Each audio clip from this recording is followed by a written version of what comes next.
अल्छीको जति नि जैसीले जान्दैन अरे के म जाडोमा यस्तो अल्छी भएँ होइन। अब यो सबै कलरको ब्लाउज सिलाऊ अनि सबै कलरको ब्लाउजमा टक्क साडी म्याचिङ गरेर लगाऊ अनि तपाईँहरूलाई यसरी भिडियो हालिदेऊ त राम्रो देखिन्थ्यो नि होइन।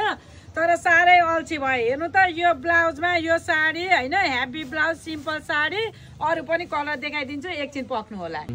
यहाँ हेर्नु न यो चाहिँ ब्राइडलकै लागि बनाए नि हुन्छ। कस्तो हेभी लुक्समा आयो ब्लाउज हो यो। फेरि ब्लाउज 1500 रुपियाँ मिटर होइन।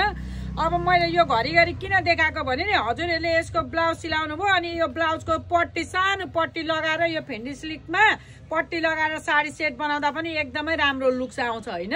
अब यो चाहिँ तपाईँलाई साडीको कपडा भयो 300 रुपियाँ मिटर र ब्लाउजको कपडा भयो 1500 रुपियाँ मिटर। अर्को पनि कलर आउँदैछ हेर्नु होला। यो फेरि के हो मासु कलर होला होइन। पिच कलर हो कि मासु कलर हो जे कलर देखिँदैछ त्यही कलर हो। यो फेरि 1400 रुपियाँ पर मिटर ब्लाउजको। फेन्डी सिल्क चाहिँ सबै फेन्डी सिल्क 300 रुपियाँ मिटर होइन। अनि रूपा दिदीले यस्तो गरेर ठ्याक्कै यसमा चाहिँ साडी र ब्लाउज म्याचिङ होस् होइन। एक ठाउँ ब्लाउज सिलाएर अर्को ठाउँमा साडी किन्न जान झ्याउ नहोस् भनेर हजुरहरूलाई यसरी मैले ठ्याक्कै म्याचिङ कलर ल्याइदिएको छु। अर्को कलर आउँदैछ। ब्लाउजको नि मैले कपडा अनुसारको फरक फरक रेट बताउँदैछु नि होइन। 14 र 1500 दुई खालको क्वालिटीको ब्लाउज आएको छ। यो फेरि 1500 को हो।